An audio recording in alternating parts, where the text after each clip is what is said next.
18वीं लोकसभा के बजट सत्र के सुचारू रूप से संचालन के लिए सरकार ने एक सर्वदलीय बैठक बुलाई।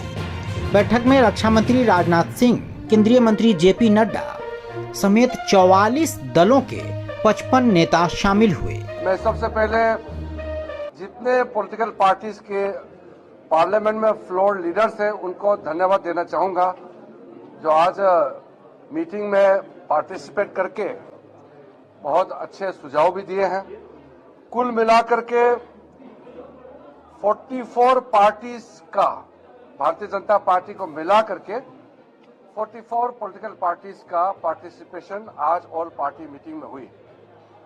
टोटल 55 लीडर्स इंक्लूडिंग मिनिस्टर्स, रक्षा मंत्री जी, हमारे सदन के नेता राज्यसभा में आदरणीय जेपी नड्डा जी और मैं और अपने दोनों राज्य मंत्री पार्लियामेंट्री अफेयर्स के अर्जुन मेघवाल जी और एल मुरुगन जी, हमने डिटेल में सारा पॉलिटिकल पार्टी के फ्लोर लीडर से उनका मत को लिया, सुझाव को लिया, हमने नोट किया और आग्रह भी किया कि हम मिलके बजट सेशन को अच्छी तरह से हम चलाएंगे और पार्लियामेंट को सुचारू रूप से चलाना ये सरकार में जो है उनका भी जिम्मेदारी है और विपक्ष में जो सदस्य है उनका भी जिम्मेदारी है।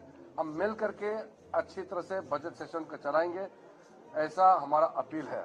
और सबका मेंबर्स का बहुत सारा विषय इन्होंने सजेशन किया है, हम उसका सेंस को समझते हुए राज्यसभा में आदरणीय चेयरमैन और लोकसभा में आदरणीय स्पीकर दोनों से चर्चा करके बिजनेस एडवाइजरी कमेटी के बैठक में हम इसको आगे कैसे ले जाना है आगे चर्चा करेंगे। अंत में आदरणीय राजनाथ सिंह जी ने अपील किया है कि हम लोग सब लोकतंत्र को मजबूत करने के लिए सब कमिटेड हैं और जब सीनियर लीडर हो या कोई भी मेंबर जब लोकसभा राज्यसभा में बोलते हैं तो हम उसको व्यवधान ना करें, डिस्टर्बेंस ना करें। पिछली बार स्पेशल सेशन के दौरान जब प्रधानमंत्री जी ने motion of thanks to the president, आदरणीय राष्ट्रपति का अभिभाषण को धन्यवाद प्रस्ताव देते समय जब माननीय प्रधानमंत्री जी ने रिप्लाई दे रहे थे तो लोकसभा में भी राज्यसभा में भी डिस्टर्ब किया गया था। संसदीय परंपरा के लिए ठीक नहीं है। जब देश का प्रधानमंत्री बोल रहे हैं तो सदन को सुनना चाहिए और देश को भी सुनना चाहिए और कोई भी सदस्य हो एक दूसरे का सुनना चाहिए। इंटरवेंशन जरूर होता है मगर पूरा भाषण को डिस्टर्ब करना यह अच्छा परंपरा नहीं है। ये हमारे तरफ से अपील है और हम उम्मीद करते हैं कि ये बजट सेशन बहुत अच्छी तरह से चलेंगे और बहुत अच्छा बजट लेकर के आएंगे। सब इसका इंतजार है। 22 जुलाई से शुरू हो रहे संसद सत्र में इस बार केंद्रीय वित्त मंत्री निर्मला सीतारमण 7वीं बार बजट पेश करेंगी, तो बजट को लेकर भी तैयारी पूरी हो गई है। कल इकोनॉमिक सर्वे पेश किया जाएगा 22 जुलाई को और 23 को जनरल यूनियन बजट 24-25 पेश किया जाएगा। उसके बाद ये क्योंकि बजट सेशन है तो हमारे जितना भी जो फाइनेंशियल ट्रांजैक्शंस, फाइनेंशियल बिजनेस है वो पहले होगा। उसके बाद इम्पोर्टेंट बिल्स, लेजिस्लेशन कोई भी होगा हम लोग चर्चा करेंगे और जो भी मेंबर्स क्वेश्चन आवर के अलावा 0 आवर हो, स्पेशल मेंशन हो, 377 हो या किसी भी रूल के तहत चर्चा के लिए सरकार खुले मन से सबसे बातचीत करके बिजनेस एडवाइजरी कमेटी के माध्यम से दोनों सदन के अध्यक्ष से बातचीत करके हम अच्छा हाउस चलाने का उम्मीद करते हैं। और फिर मीडिया वालों को आपको धन्यवाद देता हूं, आपने आज यहां आकर के हमारे इस मीटिंग इतना देर हो गया फिर भी आप इंतजार करते रहे, धन्यवाद जी। वो आगे हर पार्टी ने अपने अपने मुद्दे या जो विचार को रखे हैं, क्योंकि इतने पार्टी हैं और कई सारे मुद्दे हैं, 40-50 मुद्दे होते तो हम गिन के बताते, इतने सारे मुद्दे हैं तो इसको सम्मिलित करके सामूहिक रूप से सबका बात सुनने विषय को चर्चा करने के लिए जो भी समय तय करेंगे हम लोग आगे ले जाएंगे। एक तरफ सरकार ने सब कुछ ठीक होने और संसद सत्र के सुचारू चलने की संभावना जताई है, तो वहीं विपक्ष केंद्रीय एजेंसियों के दुरुपयोग को मुद्दा बना रहा है। ऑल पार्टी मीटिंग में कई सारे मुद्दे उठाए गए और खास तौर से जांच एजेंसियों का जो दुरुपयोग हो रहा है विपक्ष के नेताओं पर, जिसकी सबसे ज्यादा भुक्तभोगी पार्टी आम आदमी पार्टी है। हमारे मुख्यमंत्री को जेल में डाल रखा है, शिक्षा मंत्री को जेल में डाल रखा है, स्वास्थ्य मंत्री को जेल में रखा है।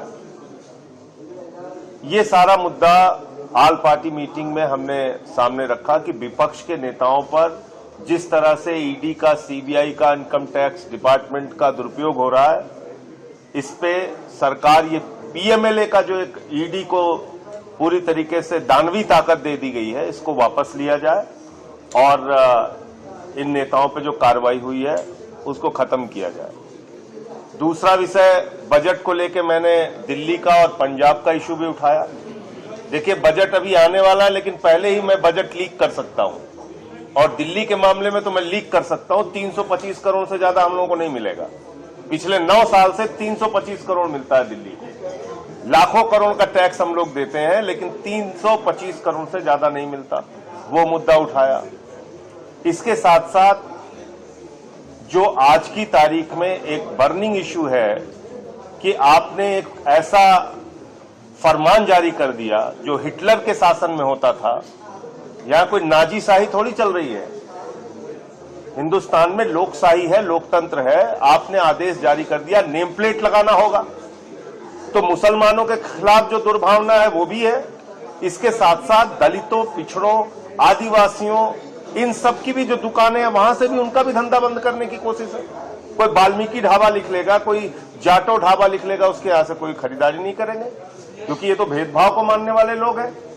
इन्होंने तो श्रीमती द्रौपदी मुर्मू जी को राम मंदिर के उद्घाटन में नहीं बुलाया, रामनाथ कोविंद जी को शिलान्यास में नहीं बुलाया। ये तो वो पार्टी है। तो इसलिए ये जो फैसला है ये दलितों, पिछड़ों, अल्पसंख्यकों के खिलाफ है, आदिवासियों के खिलाफ है। दुर्भावना की राजनीति को खुलेआम और संविधान के खिलाफ है। बढ़ावा दिया जा रहा है। जो ये कहा जा रहा है कि भाई कांवड़ यात्रा से गुजरने की तरफ आपको नेम प्लेट लगाना पड़ेगा। हिंदुस्तान का इतिहास ही नहीं पता इन लोगों को। जय श्री राम के झंडे बनाने वाले मुसलमान, देवी देवताओं के वस्त्र बनाने वाले मुसलमान, अमरनाथ और वैष्णो देवी की यात्रा में सहयोग करने वाले मुसलमान।